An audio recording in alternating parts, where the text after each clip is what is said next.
ರಾಜ್ಯದಲ್ಲಿ ಅಧಿಕಾರ ಬದಲಾವಣೆಯ ಚರ್ಚೆ ಮತ್ತೆ ಮತ್ತೆ ಮುನ್ನೆಲೆಗೆ ಬರ್ತಾನೆ ಇದೆ. 2.5 ವರ್ಷಗಳನ್ನ ದಾಟಿ ಹೊಸ ದಾಖಲೆಗಳನ್ನ ಬರೀತಾ ಇನ್ನೇನು ಬಜೆಟ್ ಸಿದ್ಧತೆ ನಡೀತಿರೋ ಹೊತ್ತಿನಲ್ಲೂ ಮುಖ್ಯಮಂತ್ರಿ ಬದಲಾವಣೆ ಚರ್ಚೆ ಮಾತ್ರ ನಿಲ್ತಾನೆ ಇಲ್ಲ. ಆ ಬಣದಿಂದ ಒಂದು ಹೇಳಿಕೆ, ಈ ಬಣದಿಂದ ಒಂದು ಹೇಳಿಕೆ, ಇವೆಲ್ಲವೂ ಬರ್ತಾ ಇದೆ. ನಿನ್ನೆ ರಾಹುಲ್ ಗಾಂಧಿಯವರ ಮುಖ್ಯಮಂತ್ರಿ ಸಿದ್ದರಾಮಯ್ಯನೇ ಡಿ.ಕೆ. ಶಿವಕುಮಾರ್ ಇಬ್ಬರು ಕೂಡ ಭೇಟಿಯಾದ್ರು, ಒಬ್ಬೊಬ್ಬರೇ ಭೇಟಿಯಾಗಿ ಮಾತನಾಡಿದ್ರು. ಅದಾದ ನಂತರದಲ್ಲಿ ಕೆಲವು ಹೇಳಿಕೆಗಳು ಬಂದಿದೆ. ಅದರಲ್ಲಿ ವಿಧಾನಸಭೆಯ ಸಚೇತಕ ಅಶೋಕ್ ಪಟ್ಟಣ್ ಅವರು ಹೇಳಿರೋ ಪ್ರಕಾರವಾಗಿ ಎಲ್ಲವೂ ಗೊಂದಲ ಬಗೆಹರಿಯುತ್ತೆ, ಇಬ್ಬರನ್ನ ದೆಹಲಿಗೆ ಕರೆಸ್ಕೊಳ್ತಾರೆ, ದೆಹಲಿ ಕರೆಸಿಕೊಂಡು ಈ ಸಂಕ್ರಾಂತಿ ಆದ ನಂತರದಲ್ಲಿ ಅಂದ್ರೆ ನಾಳೆ ನಂತರದಲ್ಲಿ ಒಂದ್ ತೀರ್ಮಾನವನ್ನ ತೆಗೆದುಕೊಳ್ತಾರೆ ಅನ್ನೋ ಹೇಳಿಕೆಯನ್ನ ಕೊಟ್ಟಿದ್ದಾರೆ. ಪ್ರಯತ್ನದ ಬಗ್ಗೆ ಮತ್ತೆ ಡಿ.ಕೆ. ಶಿವಕುಮಾರ್ ಅವರು ಮಾತನಾಡ್ತಿದ್ದಾರೆ. ಹಾಗಾದ್ರೆ ಏನ್ ನಡೀತಾ ಇದೆ ಕಾಂಗ್ರೆಸ್ನ ಮನೆ ಒಳಗೆ? ಇದೆಲ್ಲವೂ ಮತ್ತೆ ಅದೇ ರೀತಿಯಾಗಿ 2.5 ವರ್ಷಗಳ ಕಾಲ ಹೇಗ್ ನಡ್ಕೊಂಡು ಬಂತು ಹಾಗೆ ನಡ್ಕೊಂಡು ಹೋಗುತ್ತಾ? ಬಜೆಟ್ ಸಿದ್ಧತೆಯಲ್ಲಿರುವ ಈ ಸಂದರ್ಭದಲ್ಲಿ ಈ ಚರ್ಚೆ ಮುನ್ನೆಲೆಗೆ ಬರುತ್ತೆ. ಯಾಕೆಂದ್ರೆ ಎಲ್ಲ ಇಲಾಖೆಗಳು ಈಗಾಗಲೇ ಬಹಳ ಬ್ಯುಸಿ ಆಗಿದಾವೆ, ಬಜೆಟ್ ಸಿದ್ಧತೆಯನ್ನ ಮಾಡ್ಕೊಳ್ತಾ ಇದಾವೆ. ಆ ಸಂದರ್ಭದಲ್ಲಿ ಮತ್ತೆ ಮುಖ್ಯಮಂತ್ರಿ ಬದಲಾವಣೆ ಚರ್ಚೆ ಬರುತ್ತಾ? ಬಜೆಟ್ ಆದ್ಮೇಲೆ ಬರುತ್ತಾ? ಏನ್ ನಡೀತಾ ಇದೆ? ಈ ಎಲ್ಲ ವಿಚಾರದ ಬಗ್ಗೆ ತಮ್ಮ ಪಾಯಿಂಟ್ ಆಫ್ ವ್ಯೂ ನ ಹಂಚಿಕೊಳ್ಳೋದಕ್ಕೆ ನಮ್ಮ ಜೊತೆಗೆ ಹಿರಿಯ ಪತ್ರಕರ್ತರು ಮತ್ತು ರಾಜಕೀಯ ವಿಶ್ಲೇಷಕರು ಆಗಿರುವ R.H. ನಟರಾಜ್ ಅವರಿದ್ದಾರೆ. ನಮಸ್ಕಾರ.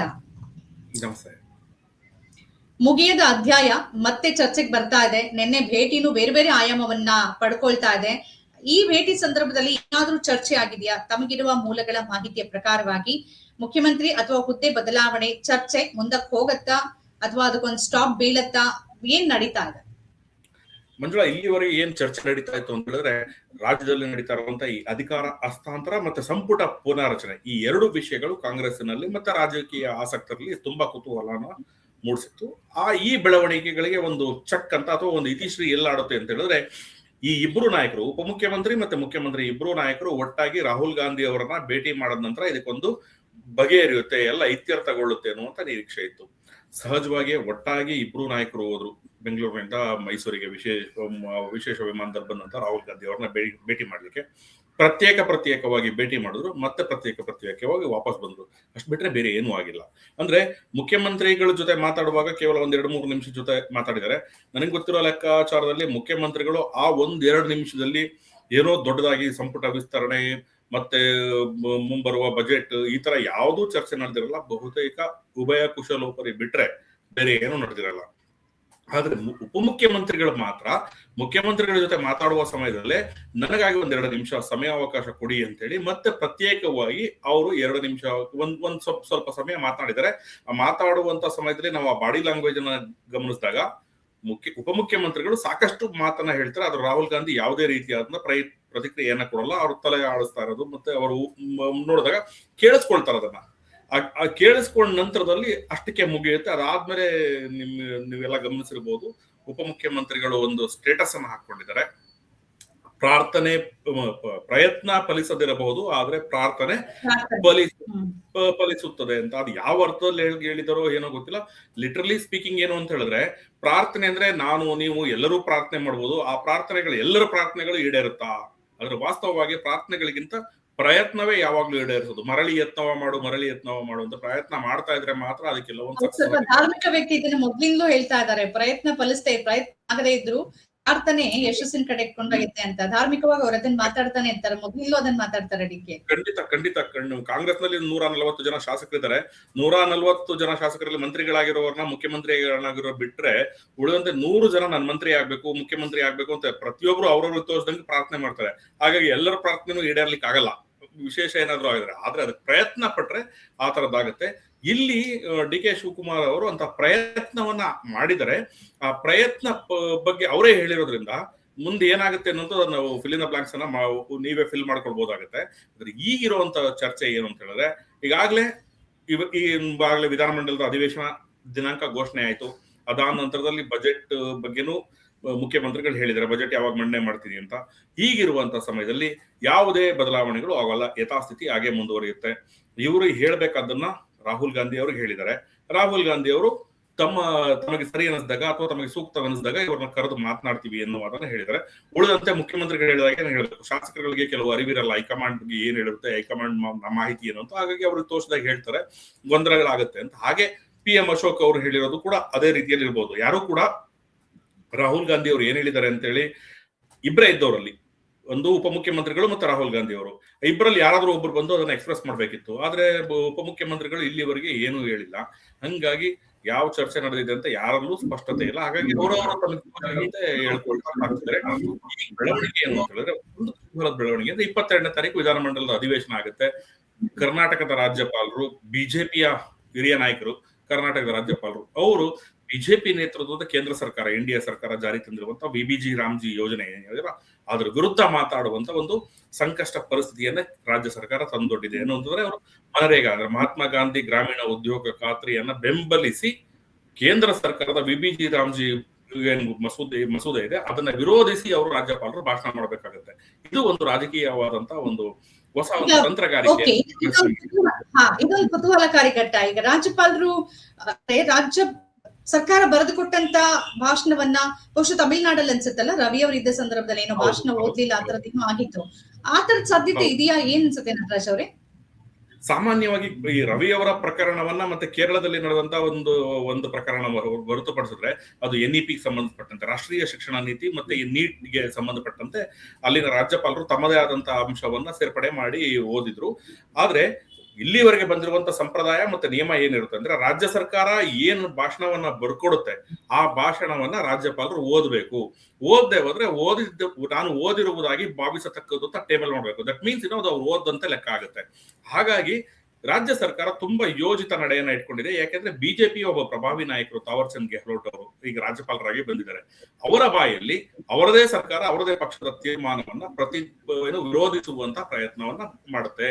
ಹೀಗಾಗಿ ವಿಧಾನಮಂಡಲದ ಅಧಿವೇಶನದಲ್ಲಿ ಚರ್ಚೆ ನಡೆಯುವಂತಹ ಸಮಯದಲ್ಲಿ ಬಿಜೆಪಿ ನಾಯಕರು ರಾಜ್ಯಪಾಲರ ರಾಜ್ಯ ಸರ್ಕಾರದ ಭಾಷಣವನ್ನ ಮಾಡಿದಂತ ರಾಜ್ಯಪಾಲರನ್ನು ವಿರೋಧಿಸಬೇಕು, ಹಾಗೆ ರಾಜ್ಯ ಸರ್ಕಾರವನ್ನು ವಿರೋಧಿಸ್ಬೇಕು. ಅಂದ್ರೆ ಒಂಥರ ತುಂಬಾ ಒಂಥರ ಕ್ಯಾಲ್ಕುಲೇಟಿವ್ ಪೊಲಿಟಿಕಲ್ ಮೂವ್ ಅಂತ ಹೇಳ್ತಾರಲ್ಲ, ಆ ತರದನ್ನ ರಾಜಕೀಯ ಚಾಣಾಕ್ಷತನವನ್ನ ರಾಜ್ಯ ಸರ್ಕಾರ ಮಾಡಿದೆ.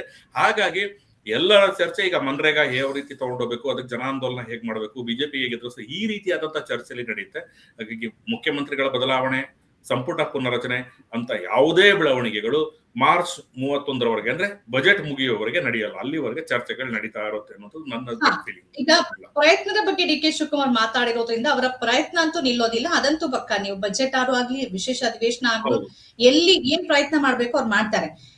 ಚಳಿಗಾಲದ ಅಧಿವೇಶನ ಬೆಳಗಾವಿಯಲ್ಲಿ ನಡೆದ ನಂತರದಲ್ಲಿ ಅವರು ಮತ್ತು ಅವರ ಬಣ ಸ್ವಲ್ಪ ಮಸುಕಾಗಿದೆ, ಸ್ವಲ್ಪ ಮಂಕಾದಂತೆ ಕಾಣಿಸ್ತಾ ಇದೆಯಾ? ಏನ್ ಅನ್ಸುತ್ತೆ ತಮ್ಗೆ? ಅಲ್ಲಿ ತನಕ ಬಹಳ ಉರುಪಿನಲ್ಲಿದ್ರು ಮತ್ತು ಹೊಸ ವರ್ಷದ ಹೊತ್ತಿಗೆ ಅಂತ ಇದ್ರು, ಯಾಕೆ ಬದಲಾವಣೆ ಆಯ್ತು? ಏನಾದ್ರೂ ಮಾಹಿತಿ ಇದೆಯಾ ಇದ್ರ ಬಗ್ಗೆ? ಪಾಯಿಂಟ್ ಆಫ್ ವ್ಯೂ ಸ್ಪಷ್ಟವಾಗಿ ಈಗ ಅದಕ್ಕೆ ಹೇಳಿದ್ದು ಮುಖ್ಯಮಂತ್ರಿಗಳು ಹೇಳ್ತಾ ಇದ್ದು ಅಧಿಕಾರ ಹಸ್ತಾಂತರ ಇರ್ಬೋದು, ಸಂಪುಟ ಪುನರಚನೆ ಇರ್ಬೋದು, ಯಾವುದೇ ತೀರ್ಮಾನ ಆಯ್ತು ಅಂದ್ರೂ ಕೂಡ ಅದನ್ನ ಹೈಕಮಾಂಡ್ ತಗೊಳುತ್ತೆ.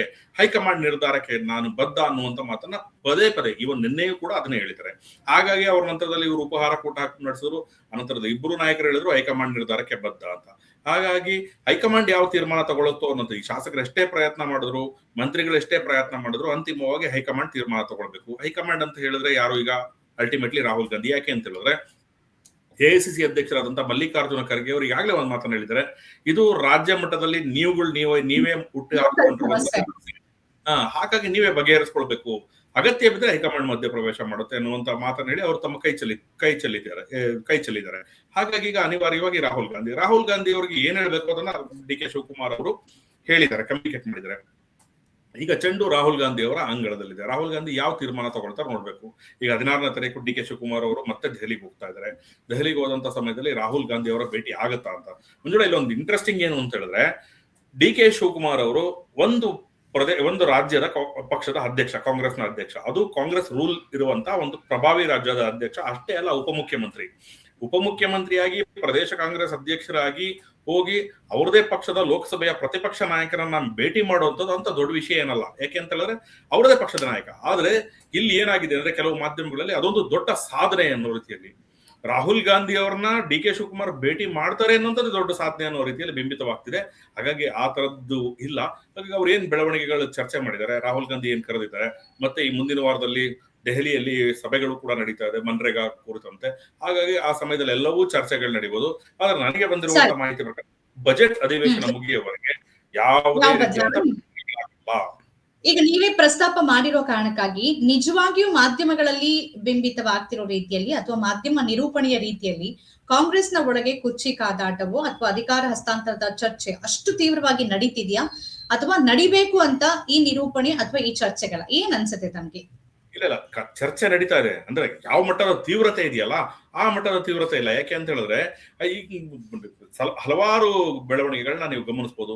ಇತ್ತೀಚೆಗೆ ಒಂದು ಖಾಸಗಿ ಮಾಧ್ಯಮದಲ್ಲಿ ಬಿ ಕೆ ಹರಿಪ್ರಸಾದ್ ಅವರು ಮಾತನಾಡಿದಂತ ರೀತಿ ಇರ್ಬೋದು, ಡಿ ಕೆ ಶಿವಕುಮಾರ್ ಆಪ್ತ ವಲಯದಲ್ಲಿ ಗುರುತಿಸಿಕೊಂಡಂತ ಶಾಸಕರುಗಳು ಮಾತಾಡ್ತಾ ಇರುವಂತದ್ದು, ಹಾಗೆ ಮುಖ್ಯಮಂತ್ರಿಗಳ ಆಪ್ತ ವಲಯದಲ್ಲಿ ನಡೆಯುತ್ತಾ ಇರುವಂತಹ ಚಟುವಟಿಕೆಗಳು.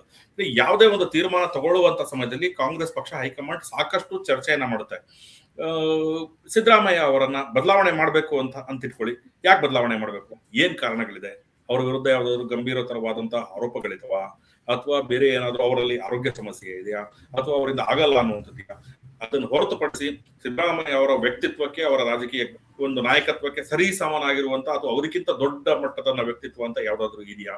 ಮತ್ತೆ ದೇಶದಲ್ಲಿ ಇತರೆ ಭಾಗದಲ್ಲಿ ನೋಡಿದಂತ ಸಮಯದಲ್ಲಿ ಕಾಂಗ್ರೆಸ್ ಆಡಳಿತ ಇರುವಂತಹ ರಾಷ್ಟ್ರದಲ್ಲಿ, ರಾಜ್ಯಗಳಲ್ಲಿ ಗಮನಿಸಿದಾಗ ಏಕೈಕ ಹಿಂದುಳಿದ ವರ್ಗಗಳ ಮುಖ್ಯಮಂತ್ರಿ, ಈ ತರ ಹಲವಾರು ಅವರುಗಳಿಗೆ ಅನುಕೂಲಕರವಾದಂತಹ ಸಂಗತಿಗಳಿವೆ. ಈಗಿರುವಂತಹ ಸಮಯದಲ್ಲಿ ಹೈಕಮಾಂಡ್ ಯಾಕೆ ಬದಲಾವಣೆಯ ತೀರ್ಮಾನ ತಗೊಳ್ಳುತ್ತೆ ಅನ್ನುವಂಥದ್ದು ಮುಖ್ಯವಾದಂತಹ ಪ್ರಶ್ನೆ.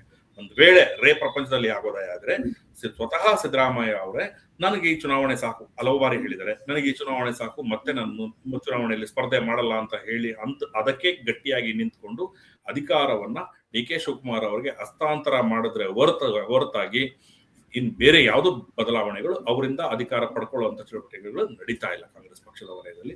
ಹಾಗಾಗಿ ಏನು ನವೆಂಬರ್ ಸಮಯದಲ್ಲಿ ನಡೀತಲ್ಲ, ಬೆಳಗಾವಿ ಚಳಿಗಾಲದ ಅಧಿವೇಶನದ ಮೊದಲು ನಡೀತಲ್ಲ ಬೆಳವಣಿಗೆಗಳು, ಬಿರುಸಿನ ಚಟುವಟಿಕೆಗಳು, ಅಂತ ಚಟುವಟಿಕೆಗಳಿಗೆಲ್ಲವಕ್ಕೂ ಬಹುತೇಕ ಫುಲ್ ಸ್ಟಾಪ್ ಇದೆ ಅಷ್ಟೇ. ಬೆಳವಣಿಗೆ ಆದ್ರೆ ಮತ್ತೆ ಚರ್ಚೆ ಮಾಡೋಣ. ಇಷ್ಟೊತ್ತು ಈ ವಿಚಾರದ ಬಗ್ಗೆ ತಮ್ಮ ಪಾಯಿಂಟ್ ಆಫ್ ವ್ಯೂ ನಮ್ಮ ಜೊತೆಗೆ ಹಂಚ್ಕೊಂಡ್ರಿ ನಟರಾಜ್ ಅವರೇ. ಧನ್ಯವಾದಗಳು ತಮಗೆ. ನಮಸ್ಕಾರ. Thank you. ಆದ್ಮೇಲೆ ಇದಾಗಿತ್ತು ಇವತ್ತಿನ ಪಾಯಿಂಟ್ ಆಫ್ ವ್ಯೂ ಕಾರ್ಯಕ್ರಮ. ಈ ತರದ ಬೇರೆ ಬೇರೆ ಚರ್ಚೆಗಳನ್ನ, ವಿಶೇಷ ಕಾರ್ಯಕ್ರಮಗಳನ್ನ ತಾವು ನೋಡ್ಬೇಕು ಅಂತಂದ್ರೆ ನಮ್ಮ ಚಾನೆಲ್ ಅನ್ನ ಸಬ್ಸ್ಕ್ರೈಬ್ ಮಾಡಿ, ನಮ್ಮ ಕಾರ್ಯಕ್ರಮಗಳನ್ನ ನೋಡಿ, ಲೈಕ್ ಮಾಡಿ, ಶೇರ್ ಮಾಡಿ. ಹಾಗೆ ನಮ್ಮ ಕಾರ್ಯಕ್ರಮಗಳ ಬಗ್ಗೆ ತಮ್ಗೆ ಏನಾದ್ರೂ ಸಲಹೆ ಮತ್ತು ಅನಿಸಿಕೆ, ಅಭಿಪ್ರಾಯ ಇದ್ರೆ ಅದನ್ನು ನಮ್ಗೆ ಕಮೆಂಟ್ ಮುಖಾಂತರವಾಗಿ ತಿಳಿಸಿ. ನಮಸ್ಕಾರ.